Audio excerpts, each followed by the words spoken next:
That's the most important part, right? Okay, great. I always like to start off by thanking the people that pay for this, our sponsors. So Go Fish Digital and Adapt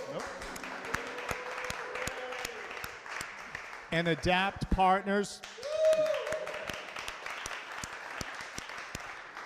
I also want to thank Ecom Integrate, the guy that's running our technology. He is a sponsor as well. Thank you.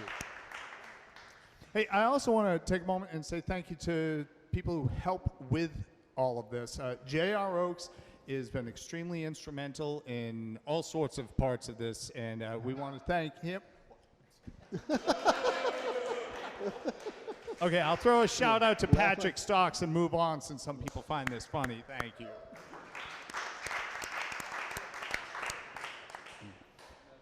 Hey, one other thing is keep in mind next November coming up, the Internet Summit.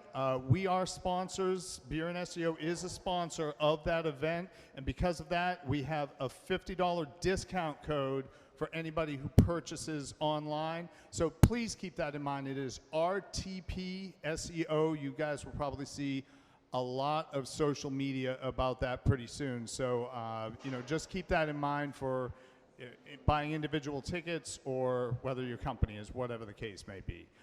Before we go ahead and get things kicked off, JR has a raffle that's going on from a company here. I'm going to let him tell you about it, okay? Hold on. Has anybody used Content King?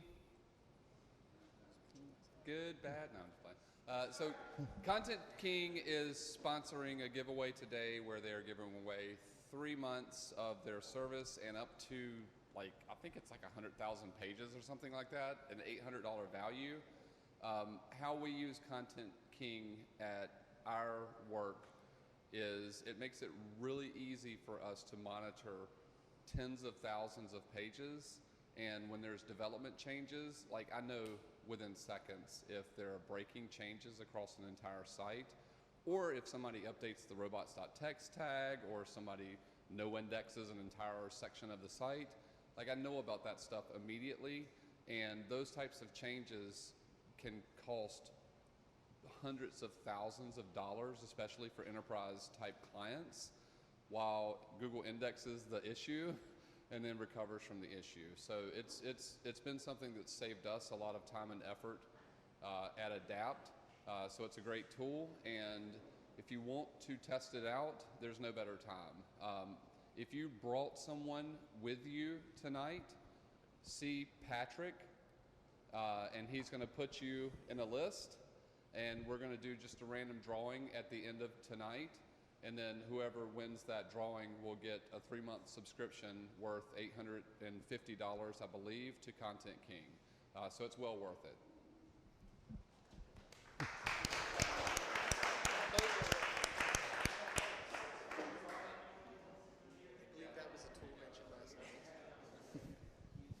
Among the dozens, yeah. Well, tonight we want to try a little bit of a different format. Our speaker is going to do a talk. It's going to be a little bit shorter of more of a TED Talk type of situation. What we're going to do is go ahead and hear from the speaker. People can go up afterwards, grab a beer, whatever, and then we'll go ahead and just do some regular kind of round-robin Q&A because we have a lot of very technical people in the room who love to answer questions. Nobody in specific, just, we've got great minds here. So tonight I want to introduce Mark Traphagen. He is the VP of Content Strategy from Aimclear, and I heard that he used to be a big deal on Google+.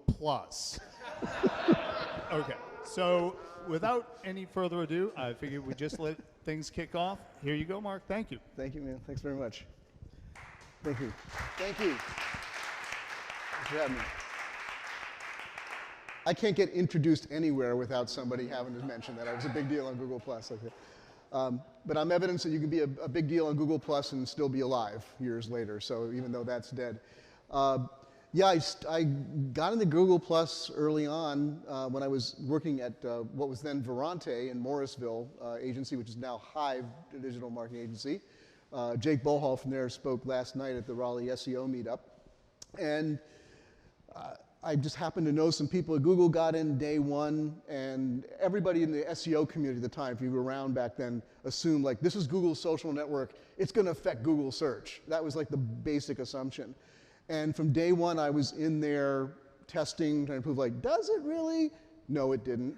But I built a career sort of on a negative on that, and kind of like, first of all, it started out like disproving that Google Plus directly affected Google search, Google SEO in any way, and doing a lot of testing, but you know, people wanted to know the answer to that question. So you can actually build a reputation on a negative. I don't recommend it all the time, but it's possible to do. And then later on, I got fascinated with, who remembers Google authorship? Remember that?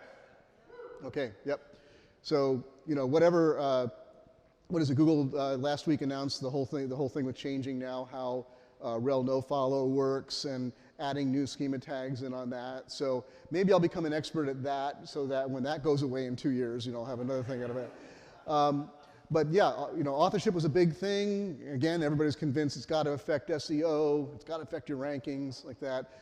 And I moved to that negative, like spent like 2-3 years disproving that it had anything to do with your SEO. At least at that time, there was no such thing as author rank. It was something Google toyed with as an idea, as an authority figure, but it was mostly just an experiment with a search feature. But all those things got me some, you know, kind of national attention. Conferences wanted to hear about that, wanted me to come speak. And I ended up from Verante here in Morrisville, getting hired and spending 5 years with Eric Enga and Stone Temple Consulting up in Boston, which was a fantastic and amazing 5 years. And then more recently, after Stone Temple was acquired by Proficient Digital, I realized like I did not want to work in a big 3,000 person publicly traded company, which an agency now is a tiny little part. So I got in contact with my old friend Marty Weintraub at Aimclear, and I've been there since April. So just a couple disclaimers right out off the start here. I think this is the reason why in my introduction they were emphasizing like, there's a lot of good technical SEOs in the room, because I'm not one of them. I'm not one of you. I get mistaken for that a lot. I think that's because I learned a lot of SEO at the feet of people like Russ Jones and Jake Bohall back at Verante, and I spent just hours and hours buying Russ Jones scotch so he would, you know, teach me what he knew. And so I've never worked in the technical side of it. You know, I know enough to be dangerous. I'm good at explaining it. I kind of know your world a little bit. So tonight, I'll start by saying like the title of this meetup is Beer and SEO. You've probably for months now had a lot of the SEO part. I'm the beer part. Right. So what I want to do here tonight is just give you 5 things that come from the broader world of digital marketing. Some of them will kind of obviously overlap with search or have implications for search. Some of them maybe not so much. But my real aim tonight and goal tonight is, even if you're a technical SEO, and that's kind of where you spend your day and you're siloed in on that, is it's always good to have a mind for what's happening in the rest of marketing. And at Aimclear, our primary function, or our primary focus, I should say, with all of our clients these days is integrated marketing, is trying to help them to build strategies that make multiple channels, multiple platforms work together.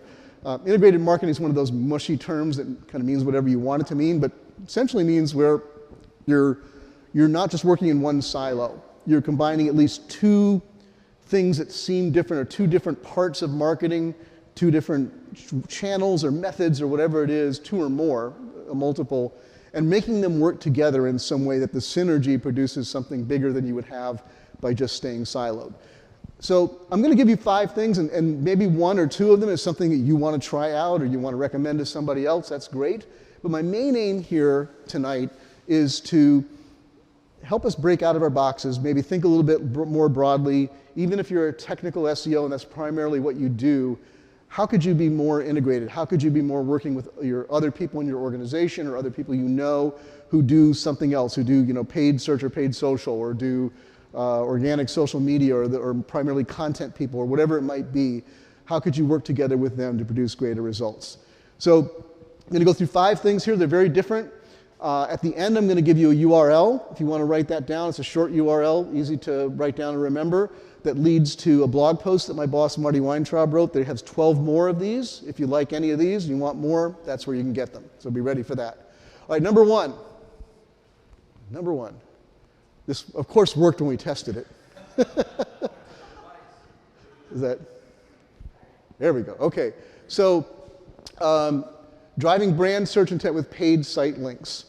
So this is something that's gotten some discussion lately. It seems to come up again and again from time to time. On Twitter, there's been some discussion about this again in the last few weeks. Part of it was sparked by a couple of tweets. One, Tim Sulu, the head of Ahrefs, had a little rant about branding search. And then Jason Fried, I'm not sure how you pronounce that, who is the creator of Basecamp, went on a rant about being forced to buy his brand keyword because other tools were bidding on it and showing their ads above. And he said, this really sucks. That when people search for Basecamp, I think they want to find Basecamp, and yet, my competitors are above that, so I'm forced to buy something. We did a little, I wish we had still been bidding on it when I did this deck because I would have loved to have a screen capture of it. We tried to do it with Basecamp, but after he tweeted that, we just, Google wouldn't show it for whatever reason. We bought a paid ad, or tried to buy a paid ad that was for Basecamp from our agency, just, saying Basecamp hates this ad. And, and leading some of our content about why you should buy your brand names on paid search. But we actually did do for a couple of weeks, was we successfully bid on Jason Fried, on his own name himself, and so had a similar kind of thing. So for 2 weeks when you searched Jason Fried, you got our ad at the top saying Jason Fried hates this ad. And Google actually allowed us to do that. But my point here is that, obviously brand keywords in organic search are one of the lowest cost and easiest things. You should be ranking for your brand. If you're not ranking for your brand, you've got way bigger problems than you know about. But there's often discussion about, should you do this? Number one, very simple here. Why would you pay to show an ad for your brand when your brand is already number one organically for it? Well, there's several reasons for that. This is just going to shut down every few minutes. There we go. Okay. So one is these particular kind of ads, and these are called, I should have mentioned this, these are called site link ads. So you're all familiar with site links, and they can show up in organic as well. But with paid, you can actually create the site links that you want. You choose the site links that you want. So the big benefit here is that you're driving people to what you want to drive them to. So in all of our testing, these tend to get paid ads, paid brand keyword ads with site links like this get 10 to 20% higher CTR than the same ads without the site links. But the real benefit, so next here, is the increased conversions because you're controlling the purchase intent. So a lot of times when people search your brand, they already have an idea that they want to get something, or they're on their way to something, or they want to know what you have. Maybe they've heard of your brand, but they're not quite sure what you've got for sale. They're not sure what your deals are. Here, as you can see, this Macy's ad here, that these are all the ones that they want to show. They're pushing some of their big sales. Those are going to drive people right to a landing page where they're going to see the product. They're going to have the opportunity to take advantage of the offer. So conversions are a lot higher with these, but they're for the same cost per click as an ad without site links. So it's just something, if you haven't tried that before, or if you're doing brand ads, or you're not buying ads for your own brand name, try out site link ads. Think about the landing pages that you want to have and see what that does for you. So that's the first one. This is just really random. All right, you want to, maybe I'll just say next, good old-fashioned next. Yes? You said that there is, if you come back up, you said a higher 20% 10 to 20% higher CTR. Is that compared to, should I just not have the site links attached? Right, yes. That's not compared to the organic. No, yeah.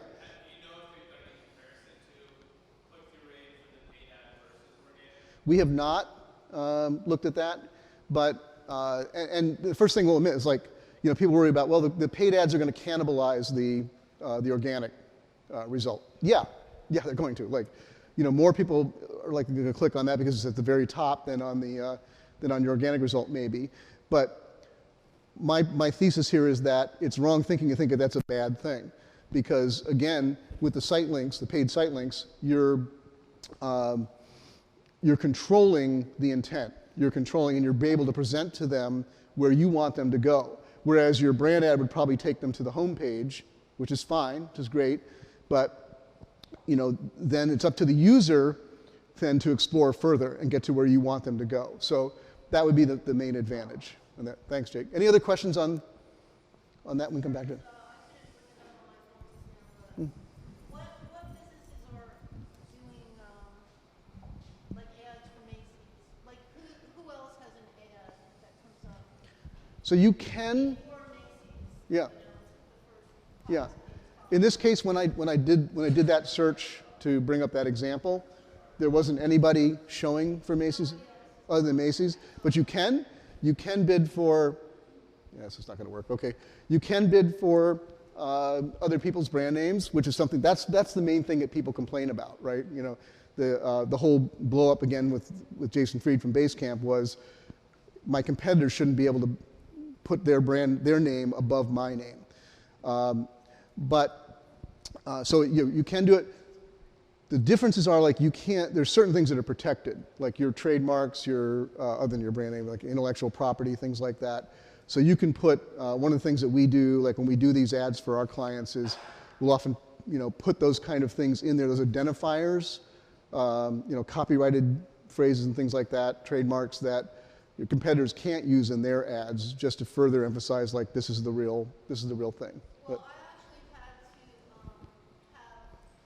and desist letter sent to a large company, very large, 43.com, you might have seen them, they run TV ads. Mm-hmm. And on Bing, they were actually running ads, but I think it was somehow done automatically. I mean, I don't really think they targeted my business, but if you did a search specifically for cheappens.com with the .com part of the name, their ad actually said cheappens.com buy from us, like that. Like they used mine And this was on Bing, you said? in their ad, yes.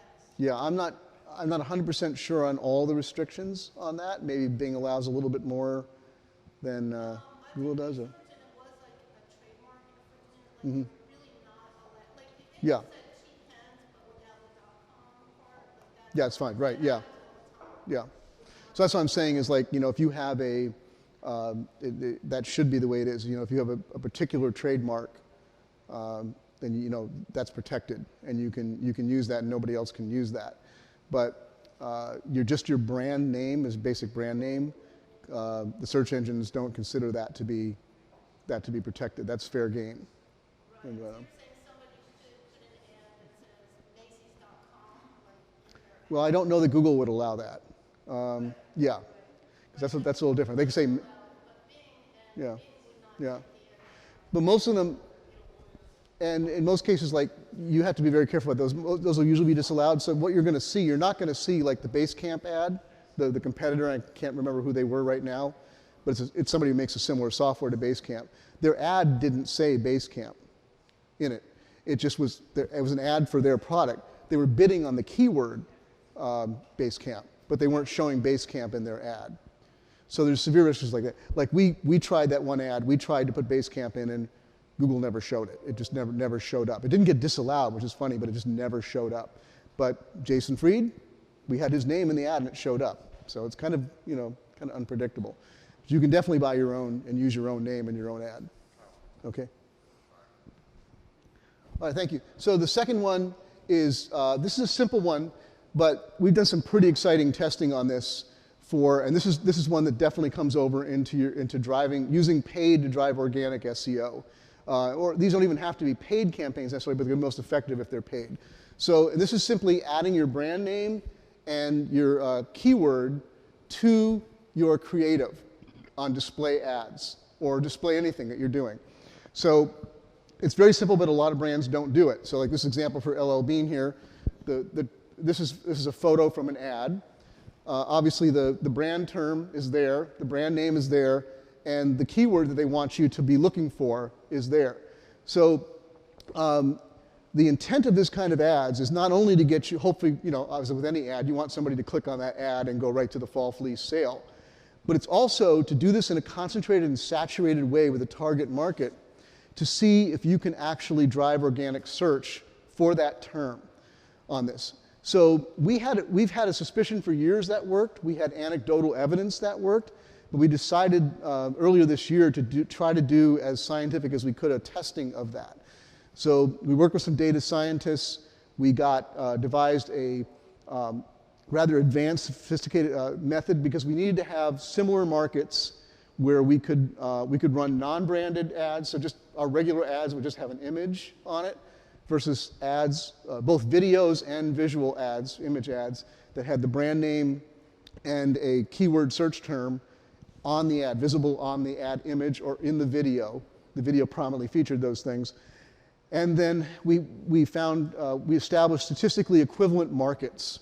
So it might be like a certain segment of Dallas, Texas, a certain segment of Houston that have enough equivalencies between them in all of the demographics and other factors that it's as valid a comparison test as you could make. And so we would, in the one market, we would saturate them with the image ads for without the branding, and the other one with the branding and the keyword. And in every case, we were able to measure a significant rise in organic search for both the brand and for the, and often like, so it would be like, this is not an actual, LL Bean is not a client, so this was not an actual from that campaign. But if it were this one, it would be like seeing people that were searching from that market, LL Bean fall fleece sale in organic search, and finding the client and converting at a very good rate. So we've done that enough now that we're pretty convinced that, and we're working right now on a case study. We want to wait until we've entered it for US Search Awards at PubCon in a couple weeks, the initial case study for that, and after the awards are over, we're going to release that as a more detailed case study on how we did that. But a pretty cool thing, try that out. If you run ads at all, don't forget to put your brand name and your keyword on the ad. Imprint that on people's minds, so that's what they're looking for when they go to search. Any questions on that or thoughts? Are they just static? Both. We did static image ads.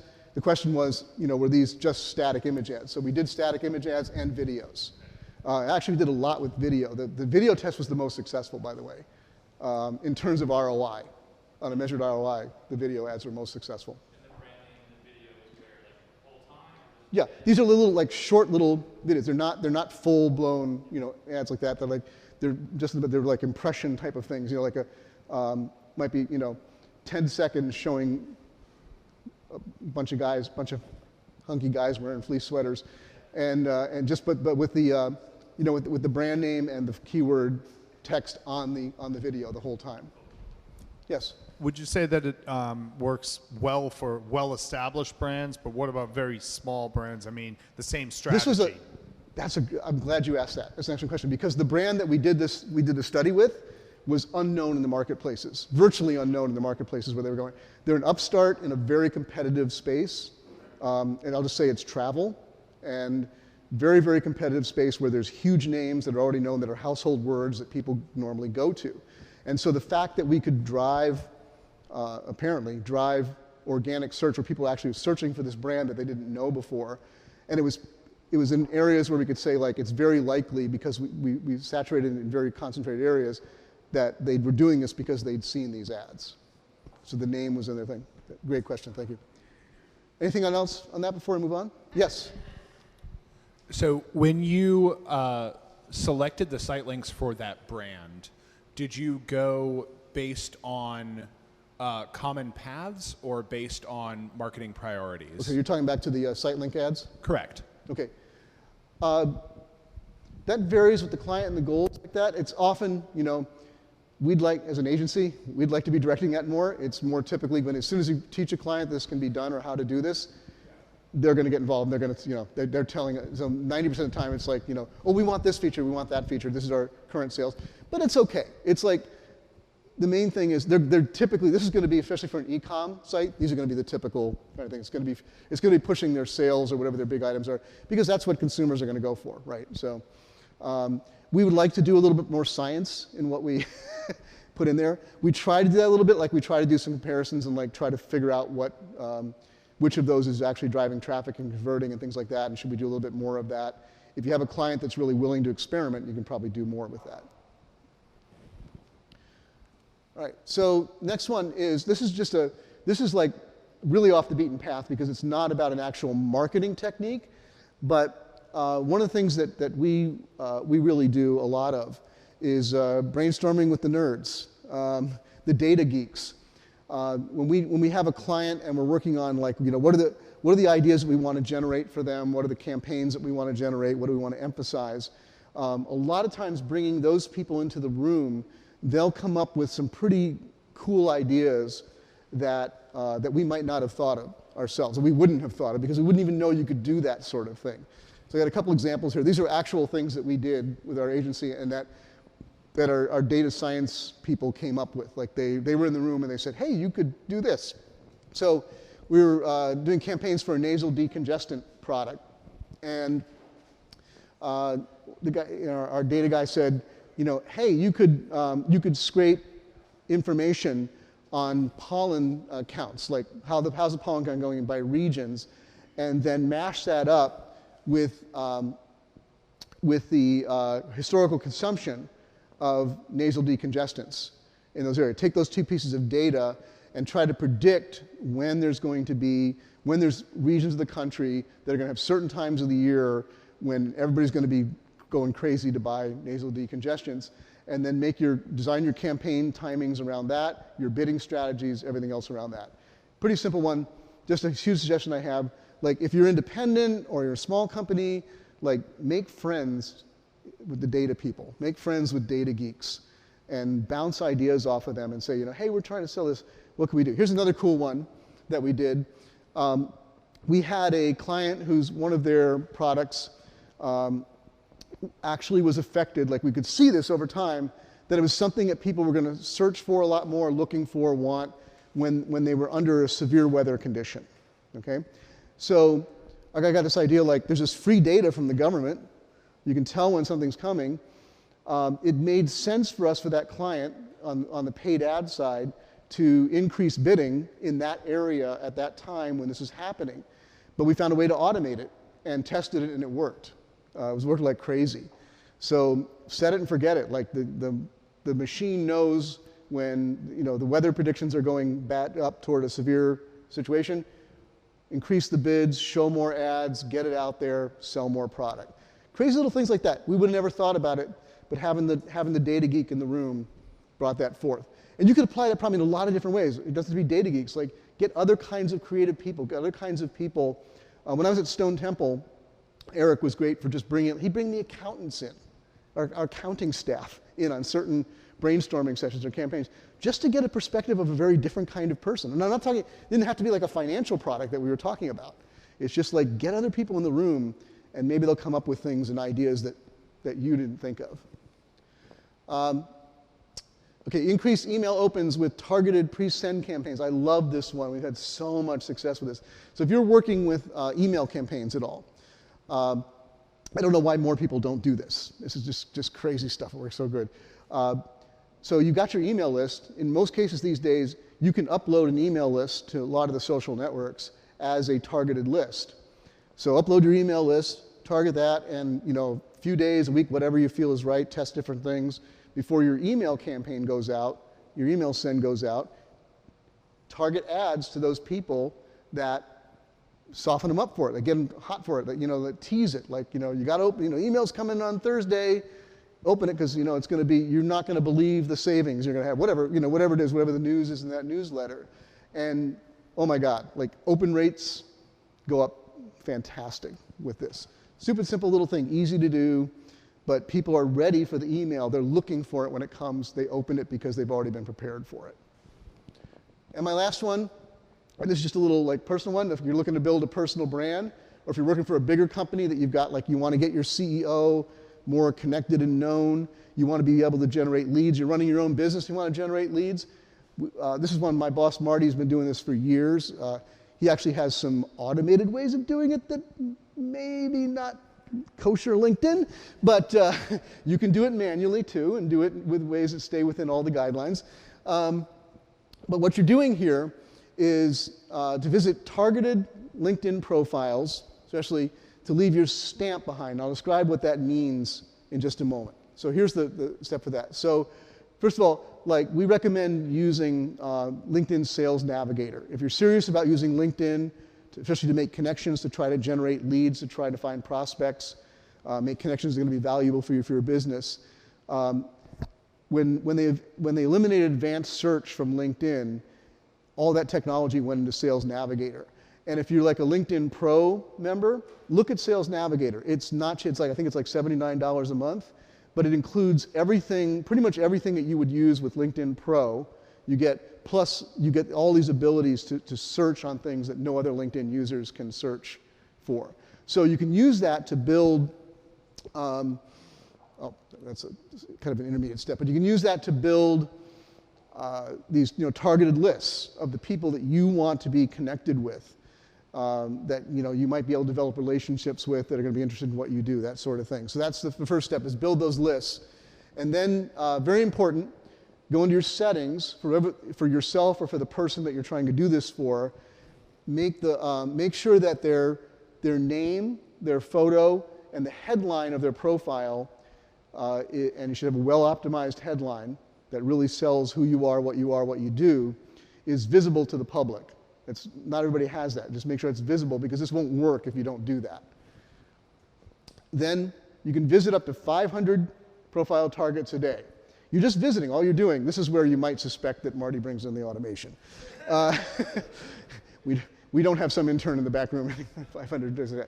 But you go through your list. So he built a list of 10,000 people that could be potential good targets to connect with. We're not going to connect with all those. We don't want to connect with 10,000 people.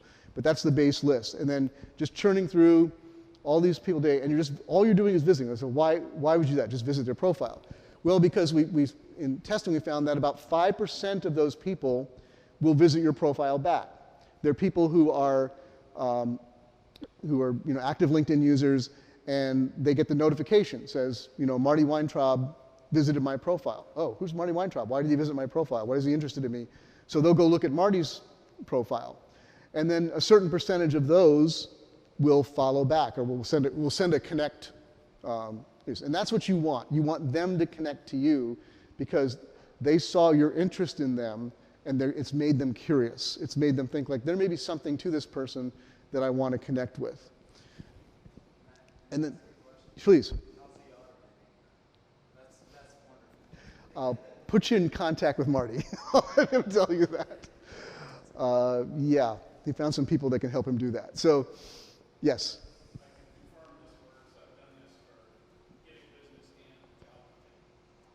Cool, yeah. Yeah, it's amazing how many people, it's not going to be everybody, it's going to be some small, that's why you got to use large numbers on this. But it's amazing how many people will reach out and connect to you if you've just viewed their profile. So and it's important to make it a targeted list, don't just go through everybody. The goal here is not to build up followers. It's not to get a ton of connections. It's to get the targeted connections that you want, that you'll be able to market to later, or they're going to be valuable networking partners for you, whatever. That's what you're looking for here. So Marty found that when he did this, he increased his own inbound profile views by 3 times on the average. He was getting just organically, just being on LinkedIn, just being normal. And because he's a known name, he's pretty well known in the industry, he was getting about 50 profile views a day on the average. When he started doing this, he was getting more like 150 profile views a day. And then some small percentage of those would send a connection request. He'd still vet them. He didn't automatically even receive all of the, connect with all of those, because he wants them, again, he wants us to be a target audience, because the next thing he's going to do is run integrated paid or organic content campaigns to those connections. So the real magic to this happens when you're active on LinkedIn. So Marty didn't just do this. He connected it with regularly publishing Pulse articles, regularly posting, interacting, engaging, all the stuff you would do, LinkedIn. So those targeted people were seeing his stuff all the time and realizing like, okay, this is somebody I should talk to, I should talk with. Or when you send them, now you have a connection with them, they've gotten to know you. When you reach out to them or you send them an offer, you send them a proposal, something like that, they're more likely to be willing to talk to you than just some random cold call, is what you're limiting here. So all of that, those are 5 very different things from very different parts of marketing. Most of it didn't have anything to do with SEO. There is beer, however, beer and SEO. Again, what I hope to do tonight is just to get you thinking in different ways. Get you thinking about what could I combine? What could I bring together? Who in my organization should I be reaching out to as an SEO to work together on something and create something incredible, create something that will be bigger than the sum of its parts? And if I've done that tonight, if I got you thinking that way, I've succeeded. If you want more of this, those 5 things I gave you are from a post that Marty wrote a couple weeks ago, actually about a month ago, called 17 Integrated Marketing Challenges You Must Try. And if you want the other 12, that's the URL, aimclear.rocks, beer and SEO, that'll get you there. So thank you very much.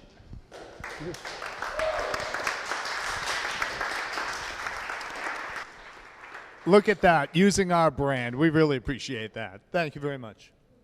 Okay, so anybody who wants to grab a beer afterwards, we'll just have kind of an open, free discussion, Q&A, ask the room anything you've been thinking about, okay? Oh, did I miss something? Oh, back to the URL. Thanks, guys. Grab a beer. No, you don't have to clap for me.